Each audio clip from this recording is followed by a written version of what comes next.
मध्य प्रदेश के रीवा में मंगलवार को स्थानीय सेलिब्रेशन होटल में रीवा कलेक्टर प्रतिभा पाल ने अपने पदभार ग्रहण करने के 3 माह बाद त्रैमासिक बैठक का आयोजन पत्रकार वार्ता के रूप में किया, जिसमें कलेक्टर ने जिले के विकास एवं समसामयिक विषयों पर और अन्य योजनाओं के संबंध में पत्रकारों से चर्चा की। साथ ही जो भी कमियां हैं उसके बारे में पत्रकारों से सुझाव ली।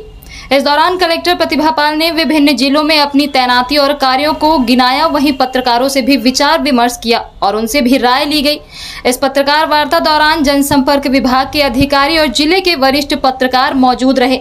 आइए आपको सुनाते हैं आयोजित बैठक के दौरान कलेक्टर प्रतिभा पाल ने शासन प्रशासन की योजनाओं को बताते हुए क्या कुछ कहा है और पत्रकारों ने क्या सुझाव दिया। 3 महीने के बाद की अगर हम लोग जिले की बात करें तो जो मोटा मोटा अभी तक हमारे खुद की अंडरस्टैंडिंग उसमें 2-3 चीज़ें महत्वपूर्ण जो इस पूरे जिले में अभी तक 3-4 महीनों में समझने का हम लोगों ने प्रयास किया है कि ये प्रीडोमिनेंटली जैसे भी मध्य प्रदेश के और जिले हैं अपना एग्रीकल्चर बेस्ड जिला है, और आप सभी लोगों ने जो पिछले 10 सालों में जो परिवर्तन देखा होगा सिंचाई सुविधाएं बढ़ने से, और ये एक प्रूवन फैक्ट है कि सिंचाई सुविधाएं बढ़ते ही एग्रीकल्चर अपना बेटर होता है। अपने यहाँ जो एक फसल लेते होंगे वहाँ 2 फसलें आने लग गई, और जो और थोड़े प्रगतिशील कृषक हैं वो 3 फसलें भी लेने लग गए हैं जहाँ पानी की हमारी वर्ष पर उपलब्धता है। तो इसीलिए अभी अपने यहाँ महत्वपूर्ण इरिगेशन की प्रोजेक्ट चल रहे हैं।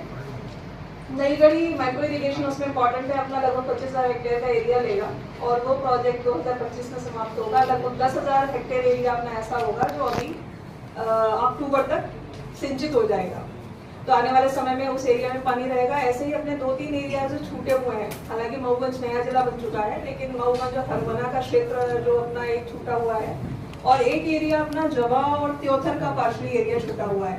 तो आने वाले समय में रीवा जिले में सभी की प्रायोरिटी है, चाहे वो पॉलिटिकल लीडरशिप हो या एडमिनिस्ट्रेटिव लीडरशिप हो, कि आने वाले समय में ये जो 2 मेजर एरियाज हम लोग के छूटे हुए हैं, इस एरियाज में भी हमारा इरिगेशन का कवरेज हो जाए। तो एक दोनों जगह वैसे डीपीआर बनने का काम चल रहा है, तो हम लोग ये उम्मीद कर रहे हैं कि जैसे ही डीपीआर बनेगा तो अगले 1 से 2 साल में रीवा उन जिलों में शुमार होगा जिसका लगभग 90 से 92% का एरिया सिंचित रहेगा। और जब हम लोग सिंचाई की बात करते हैं तो 90% अगर प्लस रहता है तो लगभग उसको 100% ही सिंचित जिला मान लिया जाता है। आप लोगों ने, आप सभी लोग, चूंकि पत्रकार सभी लोग बाद में हैं, सभी रीवा जिले के रहने वाले हैं, यही पले बड़े हैं, यही जन्म हुआ होगा। आपने अपने कई सारे लोग होंगे जो गाँव से शहर में शिफ्ट हुए होंगे, फैमिलीज पहले गाँव में रही होंगी, तो आपने खुद ये चेंजेस देखे होंगे कि कृषि जब उन्नत होती है तो अपने यहाँ इकोनॉमिक एक्टिविटीज बढ़ती हैं। अपने यहाँ जो इकोनॉमिक एक्टिविटीज हैं वो भी कृषि पर आश्रित अभी ज्यादा है। अगर हम लोग एमएसएमई के उद्योगों की बात करें तो अपने यहाँ राइस मिल्स की प्रचुरता है, और अभी भी जो डिमांड है एमएसएमई में वो राइस मिल्स की खूब है। वेयर हाउसेस खूब बने हैं रीवा में पिछले कुछ सालों में। तो आने वाले समय में इसमें थोड़ी वैरायटी रहे, इसीलिए हम लोग इस बार ये प्रयास कर रहे हैं कि हॉर्टिकल्चर को फोकस इस बार उन्होंने एरिया कुछ लिया हुआ है, जिसमें अपने यहाँ सब्जी की प्रोसेसिंग कुछ चीज़ों में टमाटर की, अदरक अपने यहाँ होती है, लहसुन होता है, प्याज होता है और कुछ मसाले हैं। तो इन मसालों के एरियाज को हम लोग बढ़ाएं और इनकी प्रोसेसिंग में, जैसे राइस में लोगों ने अभी कॉन्सेंट्रेशन किया हुआ है, ऐसे ही ये कॉन्सेंट्रेशन राइस के अलावा हट करके बाकी चीज़ों में भी जाए। और आप देखेंगे कि अभी जब हम लोग मुख्यमंत्री सीखो कमाओ के बारे में बात करेंगे, जब उसकी रजिस्ट्रेशन की बात कर रहे थे कि कितने लोग कितने ज़्यादा इंजन्स को लेंगे, तो उसमें सबसे ज़्यादा जो पार्टिसिपेशन है वो राइस मिल्स का है। कारण ये है क्योंकि वो हमारे लोकल सभी एंटरप्रेन्योर्स हैं, लोकल रीवा के हैं, रीवा में रहते हैं, रीवा के लोग उनके यहाँ काम करते हैं, तो उनको भी सुविधा होती है। और एम्प्लॉयमेंट जनरेशन में एमएसएमई ने बहुत महत्वपूर्ण भूमिका निभाई है। तो आने वाले समय में जो हमारा रोड का एरिया है, ऐसे ही हम लोगों ने हनुमाना जो अपना मिर्जापुर रोड है उस पर डिमांड बहुत ज्यादा है एमएसएमई की भी, इंडस्ट्री की भी। तो हनुमाना में लगभग हम लोगों ने 150 एकड़ भूमि पिछले महीने ही चिन्हित की है और उसके आवंटन की प्रक्रिया भी शुरू कर दी है, ताकि जो मिर्जापुर जाने वाली रोड है वहाँ चूंकि डिमांड यूपी की तरफ के भी लोगों की है, अपनी तरफ के भी लोगों की है, तो उसको कैटर किया जा सके। ऐसे ही इलाहाबाद जाने वाली जो रोड है वो अपना मेन हाईवे है। प्रयागराज की तरफ भी अपने लोगों ने 180 एकड़ जमीन नई आइडेंटिफाई की है, जो कि अपने लोग एमएसएमई को और इंडस्ट्री डिपार्टमेंट को देंगे। इंडस्ट्री डिपार्टमेंट का फोकस भी है कि इस एरिया में भले ही जो कमर्शियल एक्टिविटीज़ हैं या इंडस्ट्रियल एक्टिविटीज़ हैं उनको हम लोग कैसे बनाएं, तो इन दोनों चीज़ों पर लगातार इंडस्ट्री डिपार्टमेंट का भी फोकस बना हुआ है। इसके बाद में जो शासन के समय की प्रायोरिटी की योजनाएं हैं, आप सभी लोग परिचित भी हैं। आप में से अधिकतर लोग जनसंपर्क के साथ एम्पायरमेंट भी हैं, लगातार काम भी कर रहे हैं। तो लाडली बहना योजना इस समय मुख्य प्रायोरिटी में चल रही है। जो उसका प्राथमिकता क्षेत्र है वो अपने यहाँ पूरे जिले भर में अगर हम लोग बात करें 4 लाख से ज़्यादा महिलाएं इसमें पात्र लाडली बहना की पात्र हैं। और अभी 21 से 23 वर्ष की जो नए लोगों का चिन्हांकन शुरू हुआ है उसमें भी अब तक अपने यहाँ 6 से 7 हजार नए आवेदन हो गए हैं, जो आने वाले समय में थोड़ा और बढ़ेंगे। इसमें पैसा तो एक पॉइंट है, 1,000 रुपये देना आर्थिक आत्मनिर्भरता की बात करता है। उससे भी ज़्यादा इम्पोर्टेंट कॉम्पोनेंट उसका लाडली बहना सेना का है। जो उसका कॉन्सेप्ट है उसको इस तरीके से प्लान किया गया है कि वो आने वाले समय में अपने लोकल स्तर पे, क्योंकि ये गांव पर बनाई गई है लाडली बहना सेना और सभी वार्डों में बनाई गई है, तो उनका ओरिएंटेशन आगे भविष्य में इस प्रकार का रहे कि वो महिला सशक्तिकरण पे काम कर सकें। और महिला सशक्तिकरण की हम लोग बात करते हैं, बहुत बड़ा एक वो स्ट्रेच खुल जाता है। तो रीवा जिले में हम लोग 2 चीजों पे फोकस कर रहे हैं कि लाडली बहना सेना 2 चीजों में काम कर रहे हैं।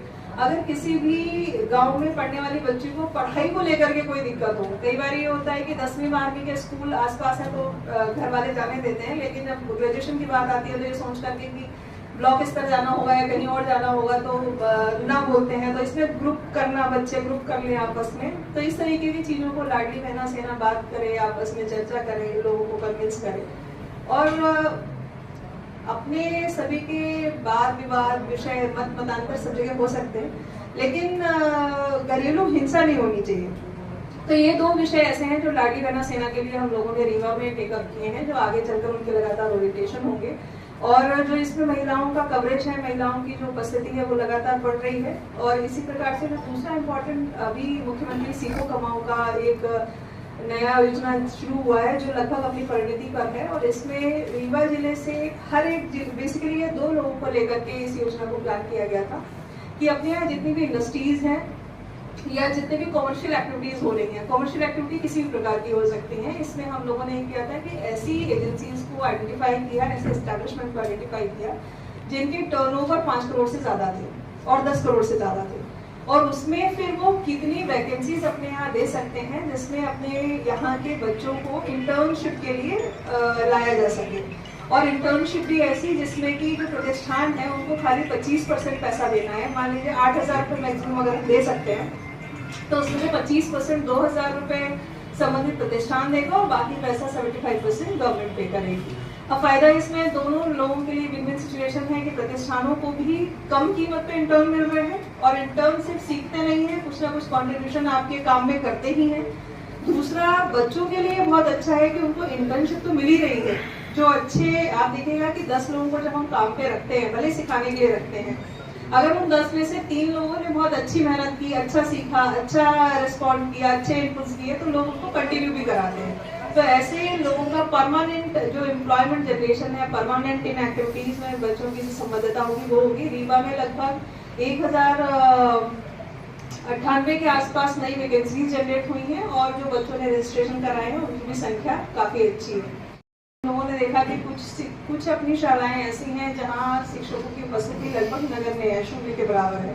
तो चूंकि अब अपने शैक्षणिक सत्र शुरू हो गए हैं तो 2 चीजों पर हम लोग शिक्षा विभाग में फोकस करेंगे। एक तो शिक्षकों की उपस्थिति अगर स्कूल में प्रॉपर हो जाए तो उसी से बहुत सारी चीजें अपने आप सही हो जाती हैं। यदि जो स्कूल खुलने का समय है अनुशासित प्रकार से बच्चे उतने समय पर आ जाएं, जैसे प्राइवेट स्कूल तो अलाउ नहीं करते कभी भी कि आप 10 से 11 बजे आ जाओ या 11:30 बजे आ जाओ। मेरा बेटा भी छोटा किसी स्कूल में जाता है तो उसे भी 8 बजे जाना है तो हम लोग 8 बजे में 5 मिनट छोड़ के आते ही हैं। नहीं तो आजकल आप सभी लोगों ने देखा प्राइवेट स्कूल में तो अपना गेट बंद कर लेते हैं। लेकिन यही स्थिति, इतना अनुशासन अपने भी सभी शासकीय स्कूलों में आ जाए कि चाहे हमारे शिक्षकों के आने का समय हो या बच्चों के आने का समय हो, जाने का समय, ये निश्चित हो जाए तो बाकी क्लासेस, पढ़ाई, क्वालिटी ये अपने आप कालांतर में इम्प्रूव हो जाती है।